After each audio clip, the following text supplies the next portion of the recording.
is the hottest stand-up comedian on the scene right now. That was hilarious. His new film, Let Me Explain, which was released on July 3rd. Yes, it was. Fourth highest grossing stand-up comedy movie of all time. Good for you. Thank You're you. up there. Thank you. Well, it's still going. It's still going. You might be number one. I could. So don't jinx me right now. All right, don't you? Just keep it low. Just keep it low. And so you are fully clothed, and we appreciate that. Yeah, for now. No, you got it. You have to stay clothed. I'm sensing a lot of animosity over here. Kevin, I'm getting a lot right now, man. I am right here, right now. I'm real. I saw this man in Vegas a few years back for the fight, and I said, Kev, I ain't seen you in a while because I used to see him in Philadelphia. He said, Steve, I've changed. My people call you Pete. Yeah. Get back to me. I didn't want to talk Because to you're famous. You didn't want to talk to me. I didn't want to talk to you. You're famous now. Big Can I time. say something? Can I say something before we even start? Before we even start talking about anything. Well, why are you pointing? Okay, no, because this is my debating finger. Okay. And I came here ready. Okay. You two disgust me. Okay? I'm gonna come out and say it. You know nothing about sports. I sit in my bed and watch you guys talk about nothing every morning. Do you know how upset it makes me to hear you guys go back and forth? You know what I know? What do you know? I know that an MVP is somebody that doesn't score 5 points a game. I know that much. Shots I know that Hold me back. Hold you back. Okay. First of all, Steve, if you knew anything about basketball, you would know that being the most valuable player has everything to do with being a valuable player. In other words, Steve, that means I make everybody around me better. Really? 5 points is what I had. What did I contribute? Yeah. Really, right here. We had 100 and something points this game, which I was responsible for. I was responsible. What? Look at this. You know what? Back down. This disgusts me. This disgusts me What do right you here. mean? That's a 5'4" guy going to the post. It is clear that you talked to the producers before this show because they showed the only 2 shots you made the entire game. Okay, from looking at those shots, what could you tell? That I got a basketball history. Did you not see that? You didn't see it in and out. I had the awareness to say, I'm going to go by and lay the ball up. You know what I prefer to look at? What do you prefer to look at? I prefer to look at you trying to post up Lisa Leslie and think like a man and get your shots swatted. Well, that's just a completely what I different said. scenario. See, take a look at this. Look at this. Look at this. Look at that. What does that show you? Open. History. Go to the hole. History. Go to. Look at this. Turn your back to him. plays. He's too small. Now, plays. turn your back to him. Who was that you were going against? Mini Who Me? cares who he was? He couldn't defend me. That's the point. And what you're not even realizing, 2-time MVP. Don't call me a MVP. You're looking at a 2-time MVP. Respect. We got to respect I don't you. recall. Well, I have one question here. Well, ask it, Skip. Why morning after morning do you sit up in your bed watching us talk about nothing? Could it be because you're addicted to watching us talk about nothing? No. Like so many viewers are? No.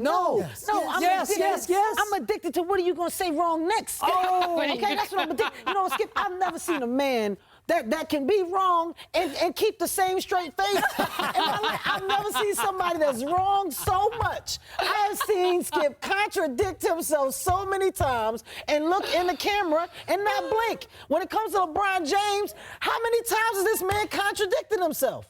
When is he going to show up? When is LeBron James going to do this? I expect more from an MVP. He in the Is that fourth how he does it with the That's what he hands does when he himself? gets mad. He should never. MVP would never in the fourth quarter. He show it. Remember he was saying that LeBron James was show siding. Showboating. Yeah, what is it called? Showboating. In the fourth quarter. That's what he did. Doing too You did much. this. He should have sat down. The game was over. Shut up, Skip. That makes no sense. It's the NBA. We here to play. How'd you like the end of Game 6 of the NBA Finals, the last minute? Remember that game? Well, I loved the end of it. I actually was on the edge of my seat. Did I expect that to happen? No, I didn't, Skip. But you know what it's called? Wait, was it LeBron who had those 2 late turnovers and then missed the tying 3? Oh, my Lord. And You somehow the gonna ball actually go there, bounced Skip? to Let's go Bosh. there. Let's go there. And it went to Ray Allen. Oh, Ray Allen made the 3 that You know what? saved LeBron's career. You know what? You're 100% right. But what you're forgetting, Skip, is who was it that brought them back in the game? Was it did? LeBron James? I give him that. Was it LeBron James that went on a tear in the fourth quarter and had about 8 consecutive points? Yes, he made 2 crucial turnovers. That's why you have teammates. Your teammates are there to help you when things go bad. That's what Ray Allen did. That's why Ray Allen has experience. You're looking at me like that, Steve, because I have knowledge. I know the game, No, man. I actually agree with you. Yes, you agree with me. But I'm laughing because you tried to indicate that we were both wrong, but you just echoed my sentiments to him when he said that. On that day, you were right. On that day. On that one day. On that day, I was right. On that day, you were right. All right, so I'm all right. 364 You've had your moments. days. When it comes to the Knicks, you're always wrong. Okay. You're always wrong. About the Knicks? Yes, you're wrong. Really? Because your love gets in the way with your opinion. You didn't have to go there. Well, I am going to go there, Steve, because you need to Who's hear your team? Who's your team? Well, Kevin that's Hart? neither here nor there. Exactly. First of all, my organization, first of all, let me tell you something. We're going through a lot of things in Philadelphia right now. That's what I thought. We had a lemon. and Andrew Bynum. That's right. Okay, and nobody told us that car wasn't going to run. Right. We thought that we were getting a Ford, and turned out we got a biscuit. We didn't know what was going on. So Bynum put us in a bad position. Okay. Right now we're rebuilding. You know, we're rebuilding. I was sad to see Holiday go. I didn't want to see it, but I understand we made changes for a reason. So right now I just got to see what my boys do, man. We're in a rebuilding stage. So in other words, you and we got to see mode. Well, yeah, we just got to figure some So you stuff want to out. tell everybody else what they seeing, but your mode is you got to see. Well, Kevin, listen. Don't judge me, man. Kevin, listen, on this show, obviously, we judge athletes, but we need you to help us out. We want to judge a comedian. We want you to give someone a grade. I think you know who we're talking about. Okay. It's the I give myself an A+. Pharaoh Oh, Lord. impression of Stephen A. Take a look. Clearly you enjoyed it. Clearly. LeBron James, clearly. I loved it. I'm not going to lie to you. I know exactly what's going down. LeBron has got to get it done. Chris Bosh looks just like a catfish. He looks just like a catfish. Oh, my Lord. You're insane. You should be banned from talking basketball. There you go. That's a good one. Disrespectful. Blasphemous. There you go. And first of all, it's a great impression. He's got to throw more of those words in there, though. Steven uses a lot of the big words. I don't really think he knows the definition of a lot of these words, but he throws them out at great points to make him come off as an educated man. Such as? Yeah. Well, I've heard Steve use words like despicable.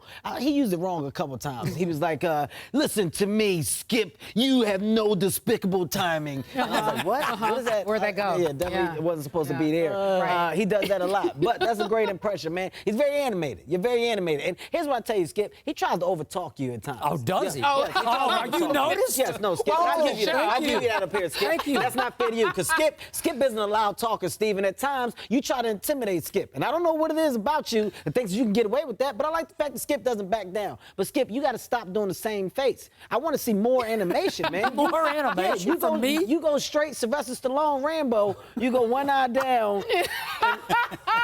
Like whenever Skip is on the ropes, like he's like, when Steven comes at you, no, Skip, you're gonna let me talk, let me finish, and then you do this, you hit him with the one eye. It's like a combination between a rock, It's the eyebrow. Steven Seagal, and Rambo. It stops him in his tracks. I think that throws you off a little bit because you don't know if he's sick at that There's point. nothing that it gets throws me real. off. It gets There's very nothing that throws sickly. me off about Skip. No, It at gets times very does. sickly. It gets very sickly. Are you okay? Yeah, like you I'm go, okay. well, let me make sure Skip is all right. I've seen you check on him a couple times. But Steve, stop over talking him, okay? Stop, because that's not fair to Skip. Really? He don't do it to you. So you can't. He doesn't do it to me. See, he doesn't do it to me. He has nothing to say. so- Let me finish. You know, and then he starts going in his soliloquy, and it doesn't matter what he sees. Soliloquy was not. You didn't have to say soliloquy right there. But it did fit. What? But why did you use it? But is it What? because that's how I talk. See, in the That's morning, how I talk. he wakes up and there's somebody that gives him 7 words that he has to use in that day. Actually, I give myself something. Soliloquy was a word that he had to use today. I read the dictionary every day. I'm so sick of you, man. that? Dude, let me tell you something. You don't minimize nothing around here. I didn't have any words. I should have had a bunch of words set up today. I'll for me Google some for you. For me to throw them back, man. Kevin Hart, let me ask you a serious question Okay. about something you love. Okay. Comedy. Yes. You fought your way up that stand-up ladder, and it is a tough ladder to climb. And you struck out here, and you scored here, and you made it. Mm-hmm. And I've read stories where you hark back on your influences. Cosby, Eddie Murphy, Chris Rock, Chappelle. Who is the funniest man who ever lived, in your opinion?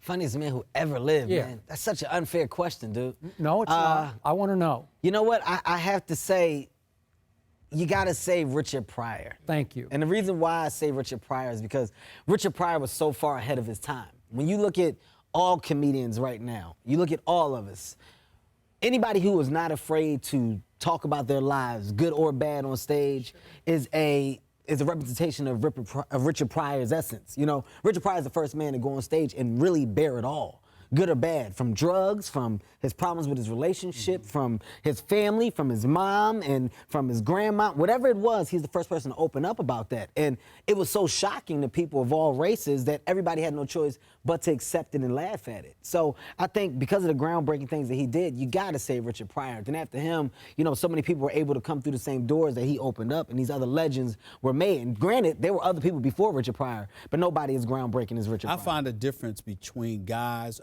There are guys who are great at stand-up, and there are guys who are great on television and in the movies. Sure. And to me, the true definition of greatness as a comedic artist is one who does it both. Yeah. In both, on all levels. On all levels, And I look at you, I look at Jay Farrell coming up, and I look at a lot of guys like that, and I say, they've got it, but there are other people that I struggle.